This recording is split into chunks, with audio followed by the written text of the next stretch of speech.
born son. This is the story of their complex relationship.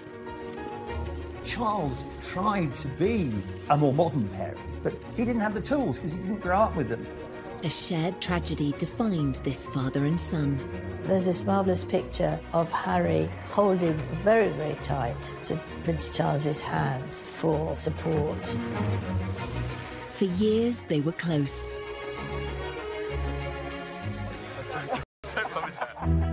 Until a shocking interview exposed the cracks in their relationship. Trapped within the system, like the rest of my family are.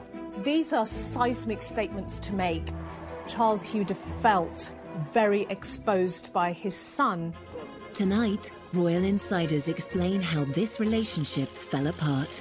He said it was the most terrible thing to make William and I walk behind our mother's coffin. It should not have been allowed. The damage is done. The relationship that I knew can never be like that again. Prince Philip's funeral was an opportunity for reconciliation, but what really happened? I think you could see clearly at the funeral how emotional Prince Charles was. Part of that was the problems with his relationship with Harry. And what lasting effect will this royal rift have on the House of Windsor? Of course, Harry wants to protect his wife, but is it at the expense of bringing down his own family? Tonight we ask, will Charles and Harry ever repair their damaged relationship? There's no doubt the gulf between Charles and Harry has widened considerably. It will be very difficult to bridge that divide in future. I can't see how they can do it.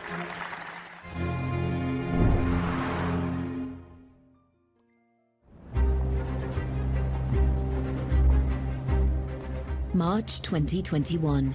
The Duke and Duchess of Sussex sit down with Oprah Winfrey for an explosive and revealing interview. It will rock the foundations of the royal family.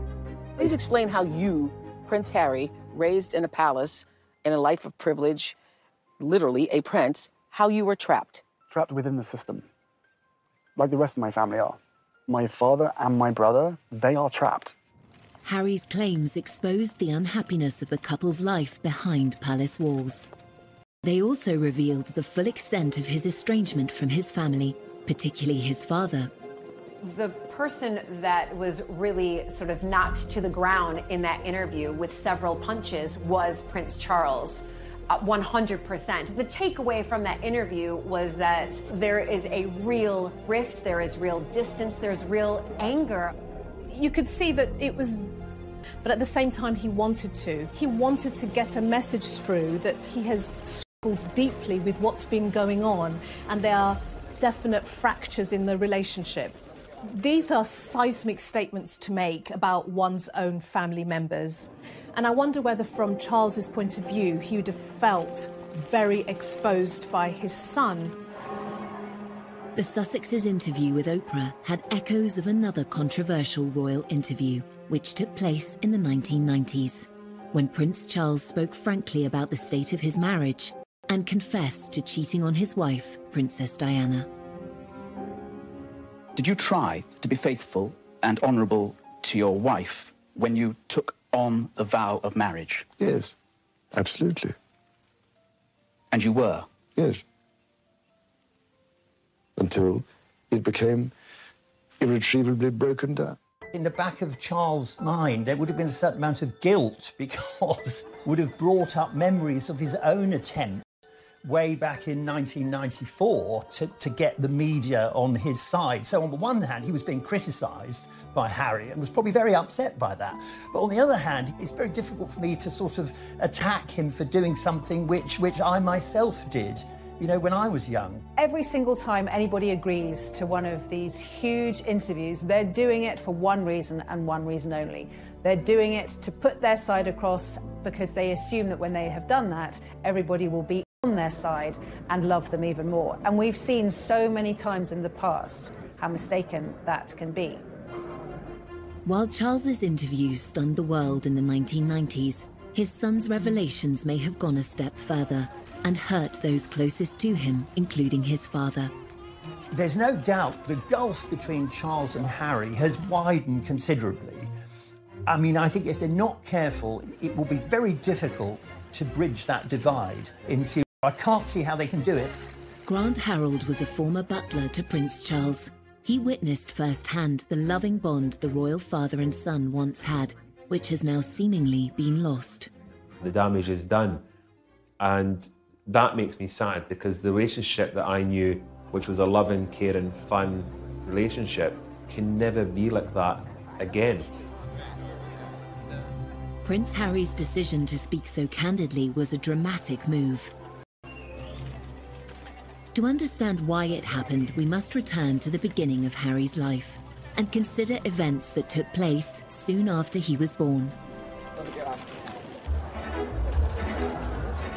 15th of September 1984. Well-wishers around the world celebrated the birth. He was known to his family as Harry, and his father was acknowledged in his full given name, Henry Charles Albert David Windsor. I remember at the christening, they were both looking incredibly happy. William was a tearaway, he was running around like mad, but Harry was quiet and peaceful. In public, Charles and Diana were delighted by Harry's arrival, but in private, they're said to have clashed over how to raise their sons. Diana wanted them to experience the real world with a degree of freedom, a concept that Charles may have struggled with. Diana would, take them to what became a favourite with Bill Wyman, the Rolling Stones' Sticky Fingers in Kensington Church Street. The Prince had a slight problem with it, because I remember once when they came back, there was this look of horror across the Prince's face, because he couldn't actually work out why, with a brigade of good chefs at Kensington Palace, Diana would have to take them for a burger. Prince Charles tried hard to be close to his sons, but the formality of his own royal upbringing meant he wasn't the hands-on parent that Diana was. Charles didn't receive any parenting. His parents were away when he was very young. He was left with nannies in that very Victorian way. Granny was christened in this. And although Charles tried to be a more modern parent, he didn't have the tools because he didn't grow up with them. Looks remarkably well despite it. Some say that Charles's reserved parenting style made him a distant presence in Prince Harry's life. Although Charles is very sensitive and very caring, he never really could show it in the same way as Diana. And Charles was a huge workaholic. Charles wouldn't just stop his work just because he had his sons for a day. Whereas I think with Diana, she always made sure that everything was done for them. Diana, she actually joined in their games, whereas Charles would have said, off you go. He wouldn't have joined in. He's too stiff, he's too old-fashioned. Charles and Harry's relationship was already strained, but then the family suffered the ultimate tragedy, and decisions would be made that would affect their father and son bond forever. He said it was the most terrible thing to make William and I walk behind our mother's coffin. It should not have been allowed.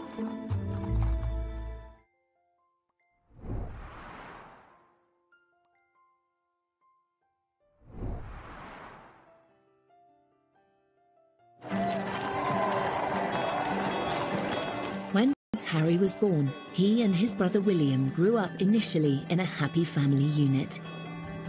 But there were growing signs of tension between their parents. Diana said that during her pregnancy, but that it all went wrong after Harry was born. If these marital struggles created a distance between Charles and his young son, things were about to get worse. It is announced from Buckingham Palace that, with regret, the Prince and Princess of Wales have decided to separate. This decision has been reached amicably, and they will both continue to participate fully in the upbringing of their children. In 1992, Harry's parents went through a very public breakup.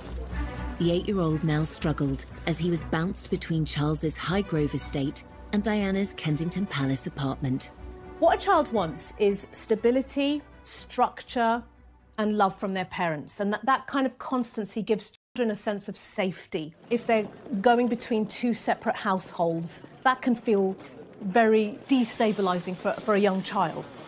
So suddenly Prince Harry was shuttling between the more relaxed, much more familiar household of Princess Diana and then the more dutiful, strict, timetabled household of Prince Charles. There was this sort of natural gravitation towards Diana, simply because Diana was the provider of the fun things that boys at that age actually wanted. Charles, interesting enough, acknowledged that William and Harry were both happier and engaged when in the company of their mother. And in that respect, one has to applaud the Prince of Wales, because he could see that his children were happier in those early days with their mother rather than him. Harry was caught between the world of royal formality set out by his father and the more carefree mindset of his beloved mother.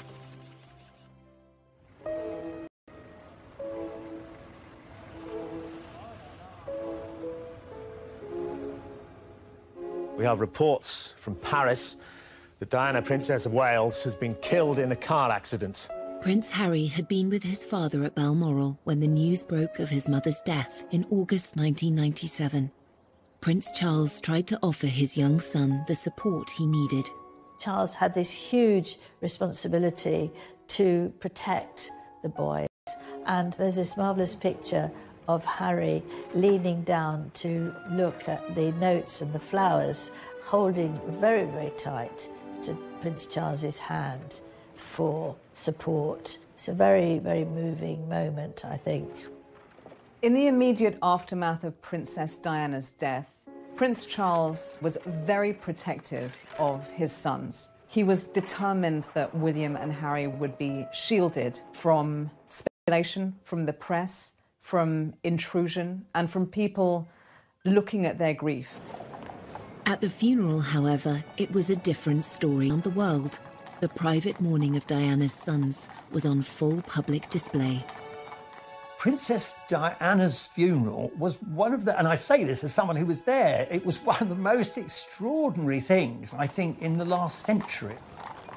It was a sort of maelstrom of grief, of astonishment, public display. Well, in the middle of all this vast sea of passion and emotion and public mourning, was a little boy. What we saw was the boys taking on the duty role. We see them doing their job, walking behind their mother's coffin. It is a deeply personal loss. And then to find yourself in this arena, surrounded by people openly grieving, weeping, throwing flowers, wanting to touch you, robs them of their own private grief. The royal family are very good at knowing what the public want. They're very good at putting on a show. They served up their grief in a ceremonial way that satisfied the millions. Prince Harry must have felt like a fish in a goldfish bowl, being stared at by the entire world, probably at the absolute worst point of his entire life. In later years, the adult Prince Harry would reveal his discomfort about the role he had played. It raised questions about why Prince Charles allowed his sons to be so exposed on such a traumatic day. I went to Kensington Palace and for an interview with Prince Harry, and we were making sort of polite-ish conversation, and he suddenly stopped, was very silent, and then he said, "It was the most terrible thing to make William and I walk behind our mother's coffin.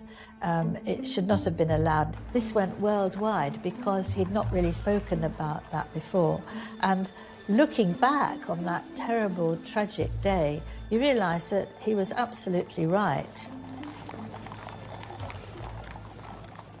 Clearly, it was a traumatic moment for him. Clearly, it's something he wouldn't make any child do himself. Clearly, he remembers it. So there's always a struggle for Prince Harry, and indeed for Prince William, between how they feel as bereaved sons and what they have to do as public figures. In the years following Diana's death, Charles tried hard to fill the void she left by embracing life as a single parent. Prince Harry's energy and enthusiasm delight the press and his father, though a request for a closer look at those brightly coloured mini skis. Thing straight after Princess Diana's death is the behavior and the actions of Prince Charles. He stepped up his parenting game, his parenting skills. He became a very much full-on and hands-on father for those boys. Prince Charles arranged for the Spice Girls to meet Harry, and for a 12-year-old this was beyond exciting, and they were very nice to him. They cuddled him, they had lots of pictures, and he said to his dad afterwards that it's, you know, one of the best days of my life meeting them. So he did try, although he seem to be a bit square, the Spice Girls at the time were all the thing, and he did try and do something that would please Harry and give him a few moments of happiness.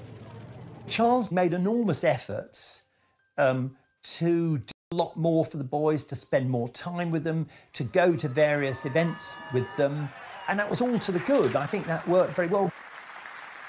Following the breakdown of his marriage to Diana, Charles's standing with the public had been at an all-time low. Just a few years later, he was becoming a hit with the world's media.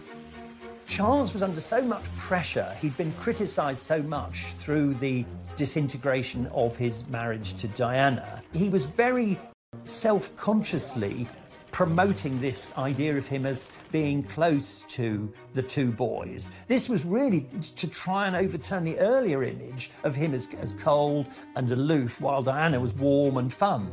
Oh. I remember the footage from the skiing trip, and it looks adorable. And then you've got dozens, if not hundreds, of official world's media photographing them and lobbing questions at them. My arms aren't long enough to get around it. And making sure that all those lovely father and son smiles are captured. Don't rub his hair.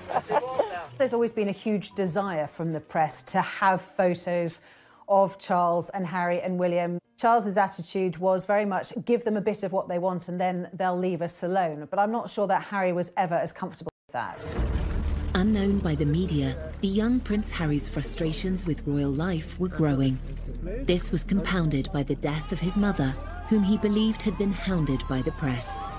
When Princess Diana died, Harry was only 12. As time passed, of course, you're going to start questioning, why did she die? Who caused the death? And we can see that from Harry, that he does absolutely blame the press. And it's something that has really, fast forward a few years later, that's when we really start to see Harry, in a sense, acting out, but who can blame him? As Harry grew from a vulnerable young prince mourning his mother into a rebellious teenager, stories of his nighttime escapades became regular front-page news. Harry's teens, by his own admission, were a very troubled time for him. Smoking and drinking too much, getting into trouble at school, cries for attention. It was one thing after another. They still me and I still read them. Why, I do not know, but I have to read them just for peace of mind, just to know what they've written and to see who wrote it and see who took the photographs, you know, write that down for later. When I was there, it was very much the days of when Harry was kind of called the kind of party prince. I remember on occasions, like on a Sunday morning, there'd be whatever Harry'd been up to the night before would be in the press. And then, obviously, I'd see him and I'd say to him, well, you had a good night then, kind of thing. And I'd have a laugh. And luckily, he would have a chuckle and he would go, maybe, you know, kind of thing. In 2002, newspapers revealed Harry had been caught smoking drugs and drinking underage in pubs near his father's home, Highgrove in Gloucestershire. For Charles, this was one misdemeanour too many. He sent his son for a day's visit to a drug rehabilitation centre. The palace viewed this with alarm. I mean, I think they always do, because anything that's out of control inevitably is damaging, especially for Charles, because it reflected badly on him as a parent. Prince Charles has got a lot of support today, not least because this is a situation that thousands of parents in Britain have faced. He insisted Harry should visit a drug rehabilitation centre. I think the idea was that it would give him a shock. He would go there and see, you know, what it was like if you allowed drugs to sort of take over your life. I suspect Prince Charles did that because in the eyes of the public, that's what the public wanted to see, or felt that he should do. But at the end of the day, you know, there's a lot of rebellious children who in normal families will do a little bit of underage drinking. So I think it's what do we need to show the public that we're doing in order to sort of hone in this behavior. Did this attempt at intervention by Prince Charles offer his son the support he really needed?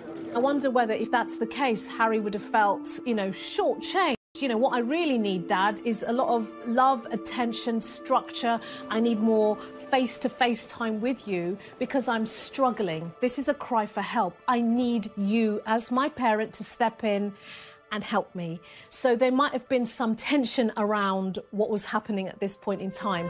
This would not be the last time Prince Charles would need to step in and make a critical decision in his son. Of Charles, the father, doing something that Harry, the son, didn't like.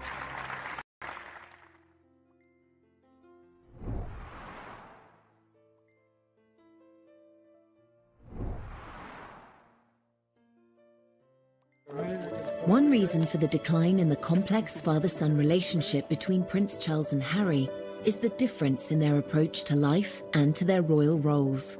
Both men were shaped by their formative experiences at school.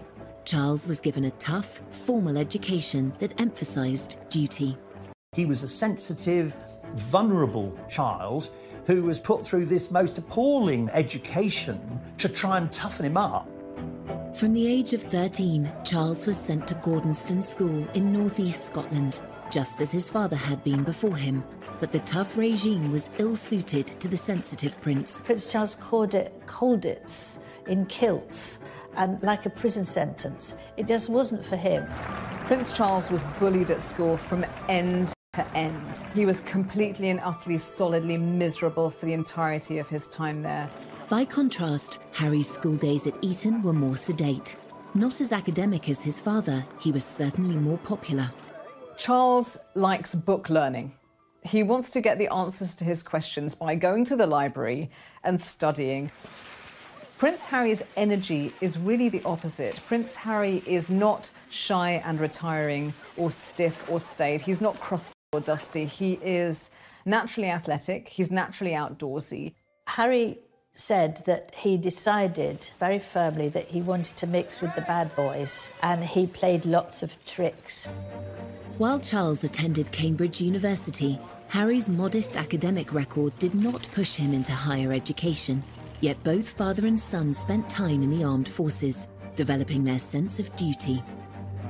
Exams never been my favourite, and I always knew that I was going to find it harder than people, but I'm through that now, and finally got hands-on to a job that I absolutely adore. It is still hard work, but I'm better than William, so it's fine. Yeah. Going into the military is actually quite traditional for male members of the royal family. You do your stint in the military. It's a very 18th century idea. Prince Charles and Prince William did their years in the military, but they didn't make it their identity. As heirs to the throne, Charles and William have special roles. Whereas Harry saw in the armed forces an opportunity to create his own identity and purpose. If they said, no, you can't go frontline, then I wouldn't drag my sorry ass through Sandhurst. He could forget about himself as a royal. He could forget about the press intrusion. It was as if his army experience gave him what the colleagues loved him. They barely can even think of him as sort of a prince. He's just Harry to them. He's one of them. Even as Harry's service career thrived, the interest shown by the press was growing intense. His father tried to help. At that point, Harry was third in line to the throne, so a massive target for any enemy to want to take him out. The first time was under absolute secrecy, and Charles was very much involved in that. And he spoke to the MOD, he spoke to the head of the army, and they all came up with this plan to deploy him, but to keep everything secret, so no one knew. When he was deployed to the front line in Helmand in December 2007, even his butler was unaware. When he went to Afghanistan, that was extraordinary. I mean, at that point, I thought we knew where they were. We didn't know. It didn't stay a secret for long. The prince on the front line, Harry on active service in Afghanistan. He's been secretly deployed for 10 weeks, fighting shoulder to shoulder with his fellow soldiers in the war against the Taliban. Prince Harry's return became inevitable as soon as a news blackout of his presence in the country was broken by the foreign press. The Taliban made it clear that they would make extra efforts to either kill or capture the royal prince. For his own protection and for all the soldiers around him, had to fly back very quickly after only 10 weeks, and he was utterly devastated. He was furious. This was the happiest time of his life, the time when he felt he really belonged and was making a difference and was on a career path that suited him and that he could make the most out of and make a real difference. And again, he blamed the press. Every time he's trying to be himself, whether that's as a soldier or a young guy that wants to smoke a joint and hang out with his friends, the press gets onto it, and that's another thing he just can't do. I think that came next to losing his mother, really, that he'd lost what he loved to do and where he loved to be, and what was there left for him. Harry seemed to hold the press responsible for his mother's death and for the curb on his service career. Then he discovered that his father was involved too. Unfortunate for Charles that he was implicated in the decision to recall his son, because it was another example of Charles the father doing something that Harry the son didn't like. Harry must have been saying, look, here we go again. Are my father and the world's media actually working together? The next one in a long line of emotional betrayals that have come from the people who are really the closest to him. In fact, Charles's involvement in removing Harry from the theatre of conflict was motivated by a desire to protect his son. As a parent, you worry the whole time, but for everybody left behind, it's ghastly. From Charles's point of view, as a parent, he would have been in protection mode, and as the son, he would have been, trust me, I know what I'm doing, don't interfere. So typically that would have brought its own internal tensions between father and the son. Harry is aware that his father loves him and wants to do his best for him, but then these other things all intrude and slightly poison the atmosphere. Because Charles obviously felt we have to do the right thing here. Harry's idea of the right thing was very different. It's obviously a great relief, as far as I'm concerned, to see him home in one piece. Eventually, father and son buried the hatchet. Harry's recall from Afghanistan inspired him to take on a new role, and one that would make his father proud. That was a pivotal moment, probably one of the most significant days in Harry's life, because on that plane that brought him back was a dead soldier. I thought there was a coffin on the plane, and there were 2 or 3 British soldiers returning who'd lost limbs. And it was very soon after this that Harry set up the Invictus Games. In 2014, Harry played a pivotal role in organising the Invictus Games, which today involves 500 competitors from across 20 nations. For Prince Harry, the army is where the heart is. He's long been a champion for wounded service personnel, and today he was playing sitting volleyball, one of the sports at the Invictus Games. Harry's dedication to celebrating the bravery of wounded service personnel was all too clear from his speech at the Games opening ceremony. The admiration I have for these men and women to move beyond their injuries is limitless. Your stories move, inspire, and humble us. You prove that anything is possible if you have the will. Welcome to the Games. Welcome to Invictus.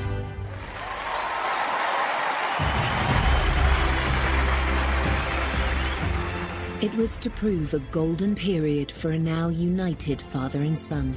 Charles was very, very proud of Harry. What parent wouldn't be proud of their child coming through and blossoming and showing real confidence, real purpose, creating something that embraces a huge community? That is a huge step forward. I think it was also a way for him to bring his parents together. So from my father, I've got a sense of duty, a sense of continuity, a sense of my responsibility as a royal. I'm not going to be the rebel anymore. And then from his mother, he has the human rights aspect, the international aspect, the charity aspect. And those two things fused together really powerfully, and they're still fused together. Much in conflicts, Harry realised that this spoke to him in a special way. There have been many low points in the relationship between Charles and Harry. The high point, the bit that they will both always remember as a point in time where they came very close. That would be the success of the Invictus Games. I mean, it was almost like, father and son finally found something that would lock them together. With his father's blessing, Harry helped turn the Invictus Games into an international success story, giving a powerful voice to thousands of injured servicemen and women around the world. Harry was now making a positive contribution to the royal family and to wider society. Father and son were now more aligned than ever before, and Harry was soon invited to take on further public duties. Prince Harry was a different type of royal. He was a royal just like his mother, very hands-on. Prince Harry has never wanted to just do the service and the duty that a royal member, must do by simply arriving at an event, giving a speech, waving, and leaving. He wanted to take on more active roles, being very, very hands-on, dancing, hugging. You can't sit there with a stiff upper lip with your crossed arms and not get involved. We knew from the start that these countries were going to be fantastic fun. I've never taken myself too seriously. There's a real contrast between Prince Charles and Prince Harry when they do their royal tours. Wherever they are in the world, Prince Charles does it blatantly as duty. So he's there, and wherever he is, even if it's like 100 degrees outside, he's wearing a very closed suit that's completely buttoned up. And he smiles, nods and waves, and he's jovial, but he's still a little bit stiff. Well, you would be, wouldn't you? You would be washed by all you know. Prince Harry on international royal tours is clearly having a really good time. We see Harry as much more at ease in his own skin. He had a good template in how he saw his mother behave, and where, he's hanging out with Usain Bolt and he's meeting people and he feels good about himself. This was Golden Harry, the bloke that everyone wanted to go and have a drink with, the bloke that all girls wanted to go and have a flirt with. He was that kind of the action Jackson superhero that had served his country and kind of could do no wrong. Charles and Harry were very close, probably as close as they've ever been. There's a famous Oscar Wilde quote which says about children and their parents. It says, first we love our parents, then we judge them, sometimes we forgive them. For 3 decades, they were moving on and putting the past behind them, as this illuminating interview with Prince Charles from 2018 suggests. Your children always surprise you, really, because you think they pull your leg all the time and appear not to pay any attention at all. In fact, you then later discover perhaps they... Good Lord, don't tell me you actually listened, or...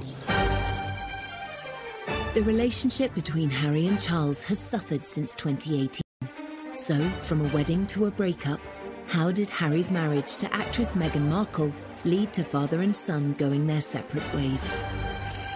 Charles admired the fact that Harry was trying to protect Meghan, but I think he was very worried that it would have unintended consequences, which of course it did. I remember getting this email on my phone and my jaw dropped.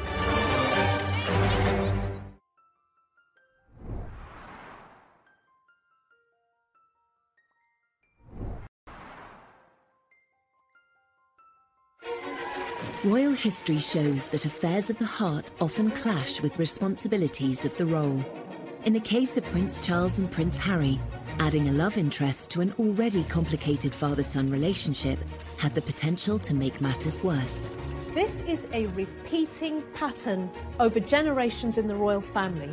We've seen it with Charles, Diana and Camilla. That tension between wanting to be the person you love, being in a family business and also being a member of a family. Harry was just 10 years old when his father shocked the world and described the tensions in his marriage to Princess Diana, as well as his own adultery, in a frank TV interview. I have, on the whole, tried, I think, to get it right. I mean, constantly, people scrutinising. So, I mean, I have always tried to get it right, try to do the right thing by everybody. So you can imagine, it's not a very happy or encouraging thing when this sort of business happens. So when his own sons started dating, it seems Charles advised them to choose their ideal partners based on love, rather than any other considerations. Prince Charles believed that, unlike what happened to him, where he was almost forced into a marriage and the wife had to be a virgin, he was determined that Prince Harry Prince William could find someone who they loved and who they wanted to marry. Harry had two big previous relationships before Meghan, so Chelsea Davy and, of course, Cressida Bonas. But while they appeared happy on the arm of the dashing prince, they weren't so keen to become princesses. Chelsea was like, absolutely not. I don't want to be in the public eye. I don't want to be written about in papers. And the same thing with Cressida. We know that both of those girls ended that relationship because they did a member of the royal family. Eventually, Harry did find the love of his life, and royal reporters are still kicking themselves that they didn't spot the signs. It's all very formal, obviously, when you're covering the royals, and there we were in one of the very smart rooms in Buckingham Palace, and Harry came bounding over, saying, "Hi, Em, how are you doing?" We're like, "You're tanned, or is it burnt?" And he said, "Yeah, I know. Africa was amazing. Oh, it was so good." I thought, wow, Harry's in a good mood. Like, I had never seen him quite so animated and quite so happy. And that was about 6 weeks before the news broke that he was dating Meghan Markle. And of course, one of their first dates had been in Botswana. Hey, when did you know she was the one? Very first time we met. Harry and Meghan's romance was embraced by the royal family. In that happy time, there was no sign of any tension between father and son. They welcomed Meghan with open arms. Prince Charles admired the fact she was self-made. Charles, he's slightly obsessed with the idea that somehow you've got to retain the magic of the royal family, but you've got to modernise. And what better way than to welcome a woman who's not only divorced, but American and of mixed race. And I remember the Queen invited both Meghan and Harry to Sandringham, which is a huge thing because couples, unless you were married, you just didn't get invited. They liked her very much, but of course, it didn't take the press long to start writing things about Meghan, to do the sort of things that would make Meghan worry, but also the royal family worry. Newspapers were soon filled with opinion on whether Meghan was a good fit for the royal family. Whilst initially there was a huge amount of admiration and hero worship when Meghan first came on the scene, there were some media outlets that ran some really disgraceful articles with headlines about straight out of Compton or exotic DNA, very old-fashioned opinions, borderline racist opinions. And the trouble is that one article like that is one too many. Meghan, we've discovered, has a very, very thin skin. But we have to remember that Kate did. They used to call her Weighty Katie. She had a terrible time, and Camilla had a dreadful time in people accusing her of causing Diana's death. I know Camilla spoke to her and they had lunch together, tried to help her get used to things and give perhaps some of her own experiences so that she wouldn't feel that she was being targeted. The royal family may have been reassuring Meghan behind the scenes, but it's their standard practice not to complain in public about press treatment. By apparently not speaking up for Meghan, Charles seemed to find himself taking a very different path to Harry. Statements, these underlying racial tones need to stop. I remember getting this on my phone and my jaw dropped, actually, because press statements, remember the royal family, are normally really bland and really boring. I mean, this was Harry. Anger. The anger was leaping off the page with his words and the tone. This was an unprecedented move, really just instructing the press to back off and leave Meghan alone. Charles admired the fact that Harry was trying to protect Meghan, but I think he was very worried that it would have unintended consequences, which of course it did.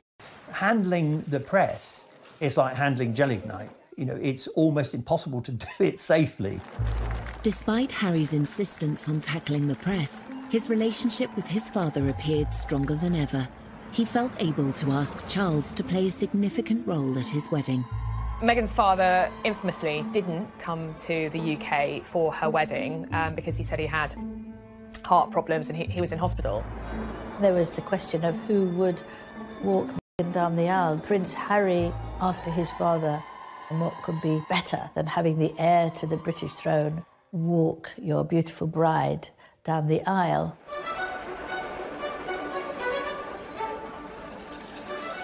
He proffered his arm, she took it. He said, "You look lovely." She said, "Thank you." And they process up to the altar, and there's Harry. And he turns to Charles and he says, "Thanks, Pa." It's such a touching moment between father and son. He's so proud of his soon-to-be wife, but also so proud of his father, literally welcoming Meghan into the royal family in such a kind way. This was a very important symbolic act in terms of optics, that, you know, Meghan is now part of our royal family. A marriage is when two families come together. It's not when two individuals come together. In this case, it's also when two different mindsets, two different worlds come together. The harmony of that happy wedding would soon be strained by revelations in the press. It immediately took a turn for the worse, with reports coming out that she made Kate cry, how she is demanding and pushy. You've got elements of people within their household quitting. You're almost to the point like, what's true, what's not true, but certainly these can't all be untrue, can they?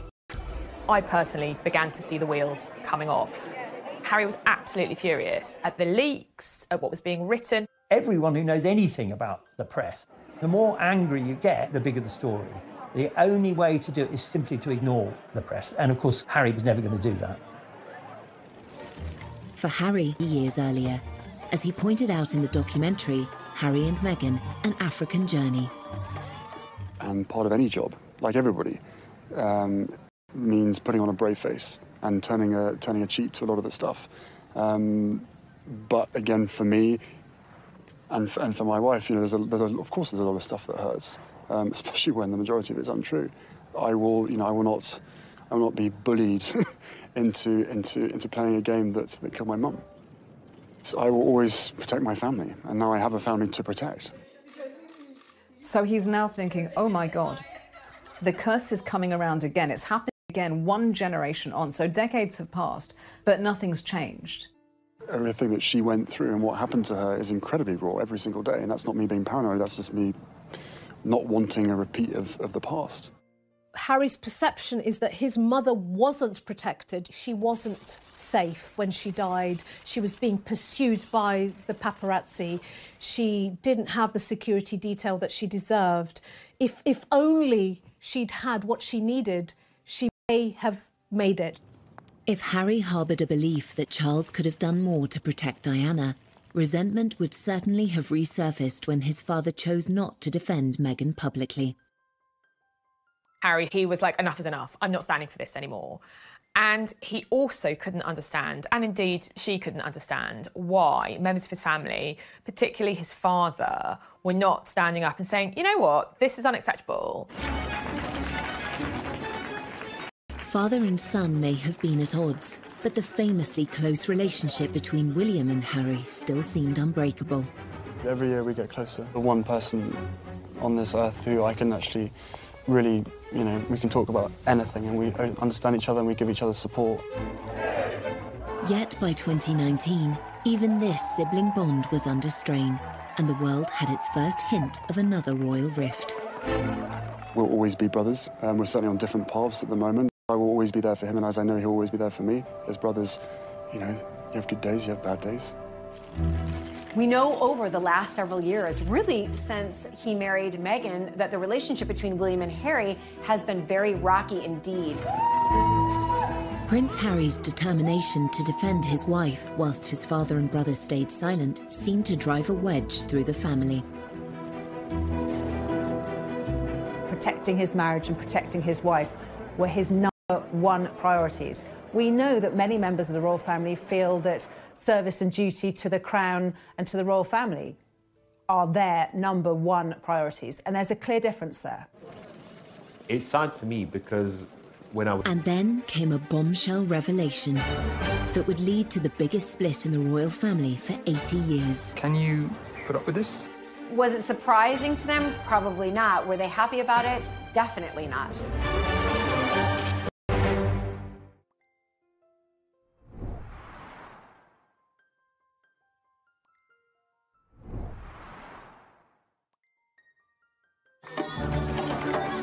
In September 2019, Harry and Meghan were on a 10-day tour of Africa, where they appeared to be embracing their royal roles. The messaging was positive, and I think from Charles's point of view, in terms of the brand royal family, they did a phenomenally good job. I am here with you. As a mother, as a wife, as a woman of color, and as your sister. Behind the scenes, Meghan was struggling to cope with the burden of royal life. During the filming of an ITV documentary about the trip, she made a momentous decision to speak out. The interview with Tom Bradby was a surprise to everybody, but obviously to the royal family in particular. Perhaps you could just give us an idea of what the last year has been like. It's hard. Thank you for asking, because not many people have asked if I'm okay. But it's a very real thing to be going through behind the scenes. And the answer is, would it be fair to say not really okay? As in, it's really been a struggle? Yes. That interview was pivotal, and certainly with hindsight, you can see that something changed at that minute. That would have been a dig at the royal family. And I think that was definitely eye-opening to everybody around the world, saying, okay, something's going on here with the royal family. I think it was clear from that interview on that alarm bells were starting to ring for Prince Charles about what path Harry and Meghan were going down and where it was going to end. Finally, the tensions between Harry and Charles reached breaking point. 3 months after Harry and Meghan returned from their tour, it was announced that they would step down as senior members of the royal family.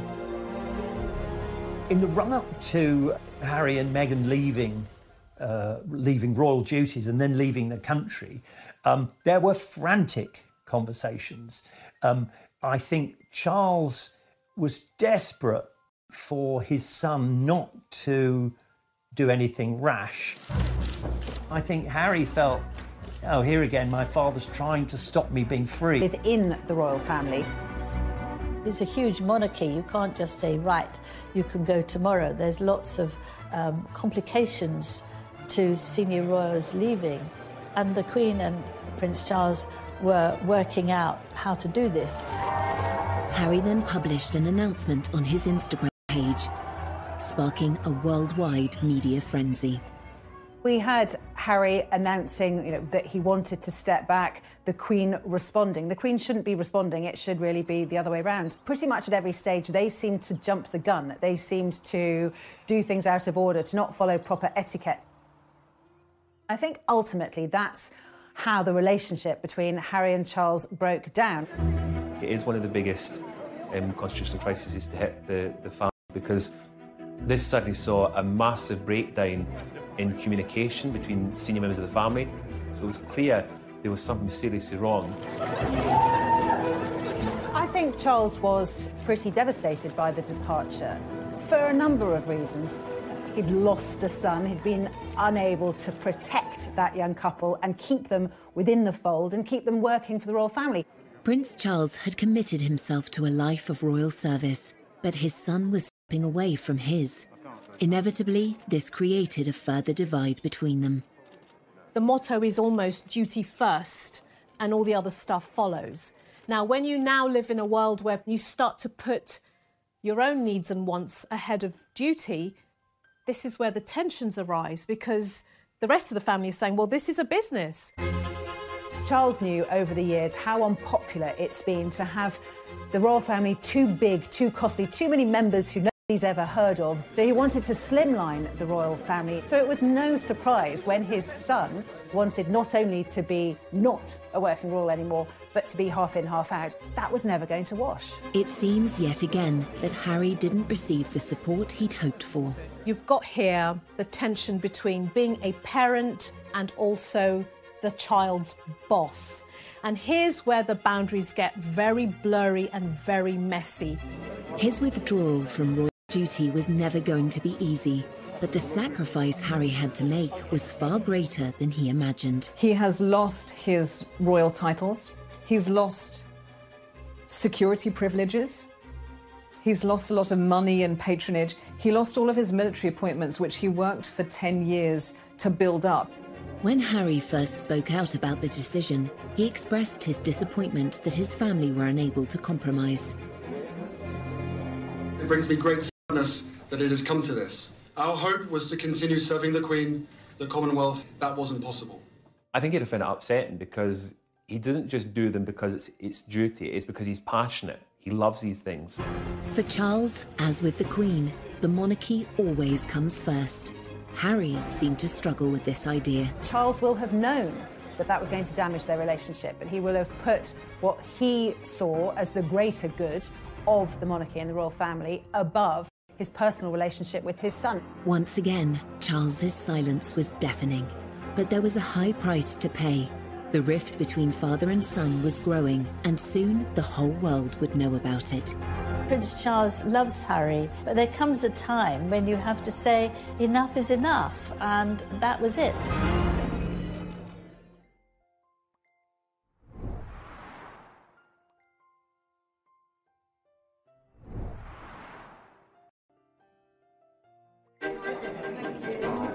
Will you miss Harry and Meghan? In February 2021, nearly a year after Meghan and Harry stepped back from their royal roles, it was announced that their move would be permanent. Weeks later, Harry made the pivotal decision to appear on global television and discuss the issues he has with his father in front of an estimated audience of 60 million. When we were in Canada, I had 3 conversations with my grandmother and 2 conversations with my father before he stopped taking my calls. So you just said that your dad stopped taking your calls. Why did he stop taking your calls? Because I took matters in, by that point, I took matters into my own hands. There was never ever a time when I worked for Prince Charles and William and Harry that I would never be told not to put a phone call through from the boys to their father. But this is how serious it has become, that he doesn't want to answer the calls of his son. We're told the reason that Charles stopped taking his calls because Harry kept asking for more money. Charles is not someone who likes confrontation, so effectively he just stopped taking his calls. Charles doesn't have a mobile phone, so it is just literally phoning the switchboard and asking to be put through to wherever he is. Prince Charles loves Harry, but there comes a time when you have to say enough is enough, and that was it. And they got back talking on the phone a short while afterwards. Harry also disclosed that Charles had put an end to the private funding he was providing for his son. My family literally cut me off financially, and I had to afford security for us. I suspect it was that bit of the interview which upset Charles the most, that he felt very let down. Before Harry stopped being working royal, he would have only got about 5% of his income from the sovereign grant. The other 95% would have been from his father's personal wealth and from the Duchy of Cornwall. Charles was paying about £5 million a year for Kate, William, Harry and Meghan. That's a significant amount of money. That money pretty much disappeared when Harry and Meghan moved to Canada and then to the United States. And that's where the problem arises. Harry slightly feels that not giving him the money he wants is not giving him the love he wants. Harry, he's got 30 million, most of it from his mother, but also a considerable amount from Elizabeth, the Queen Mother. So he's not exactly what you would call poor. One issue raised in the interview seemed more sensitive for Harry than any other. On the security element, I never thought that I would have my security removed because I was born into this position and I inherited the risk. So that was a shock to me. Going back to Diana's death, paying for security will be something that Harry feels passionately about, that they need that security, that without that security their lives are in danger. So you can see how this issue is one of great emotion for Harry. Harry's frustration with his father was clear. Could Charles be doing more for his son? They have stepped down. So I think that to justify, again, Prince Charles paying for that security is difficult. Had they stayed in this country as working members, working senior members of the royal family, we'd be in a completely different situation right now. As father-son rifts go, royal status adds unique complications. The public nature of this feud only makes matters worse. But even after Harry's shocking claims, Prince Charles, again, remained silent.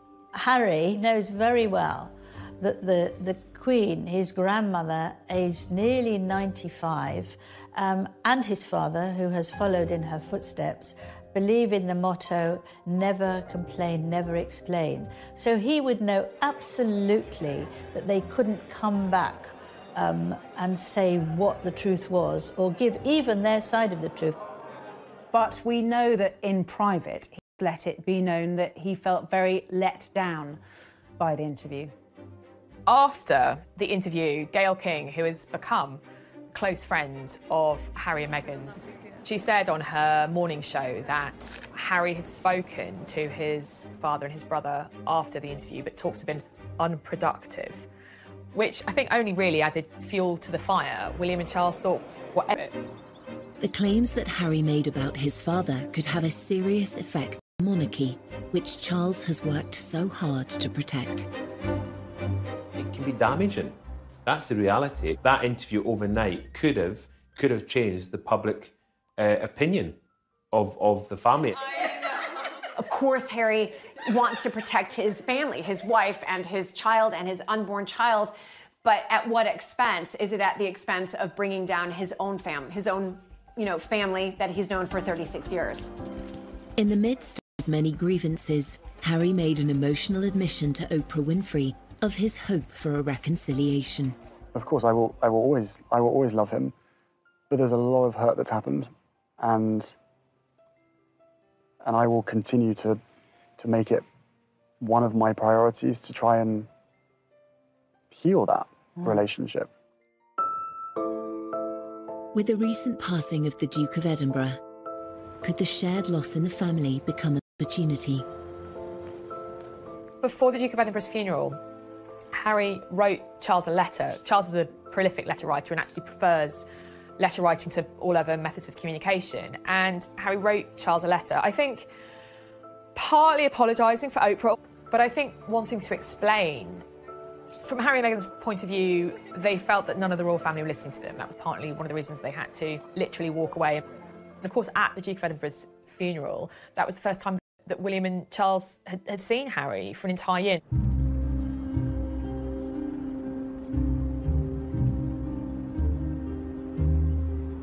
I think you could see clearly at the funeral how emotional Prince Charles was. He seemed to be more willing to show that side of himself, that raw emotion. I do wonder if part of that was the problems with his relationship with Harry.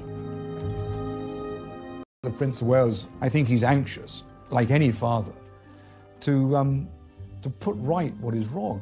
He is a very caring person. I witnessed that firsthand when I was working with Diana.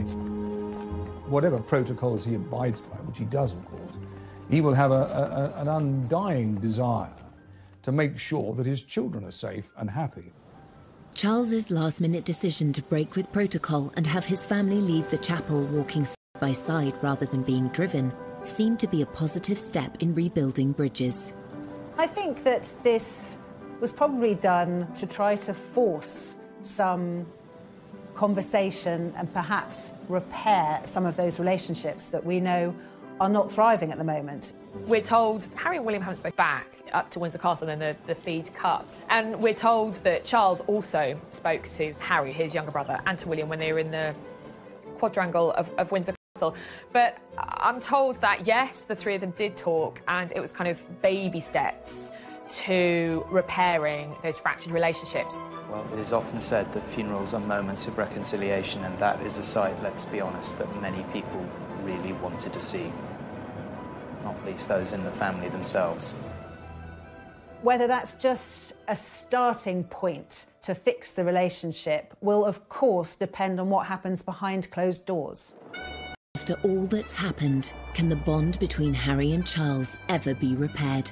Emotionally, they seem worlds apart, and I think it's going to take a lot of work from both of them to try and find common ground where they can communicate as father and son. But what I saw from Harry was a lot of deep-rooted pain that may go back quite a long way. There is a need, in a way, to reach the point where Harry forgive Charles for all the turmoil of Harry's early years. And it may be that Harry needs the distance of being in America, not being a royal who works as a royal. He may need that in order to reach the point where he can forgive Charles. Like with any relationship, relationships can be repaired with a lot of hard work and, to be honest, a lot of time. And I think in this case, a lot of time is going to be needed.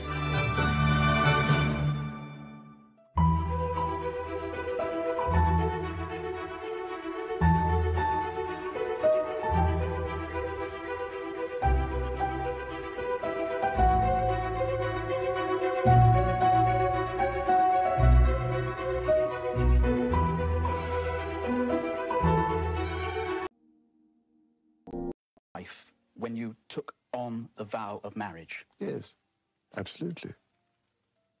And you were? Yes. Until it became irretrievably broken down.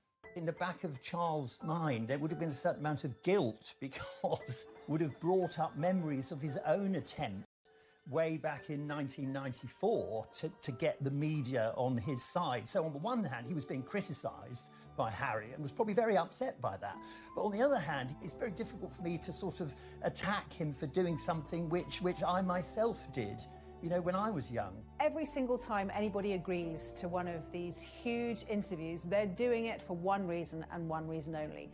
They're doing it to put their side across because they assume that when they have done that, everybody will be on their side and love them even more. And we've seen so many times in the past how mistaken that can be. While Charles's interviews stunned the world in the 1990s, his son's revelations may have gone a step further and hurt those closest to him, including his father. There's no doubt the gulf between Charles and Harry has widened considerably. I mean, I think if they're not careful, it will be very difficult to bridge that divide in future. I can't see how they can do it. Grant Harold was a former butler to Prince Charles. He witnessed firsthand the loving bond the royal father and son once had, which has now seemingly been lost. The damage is done.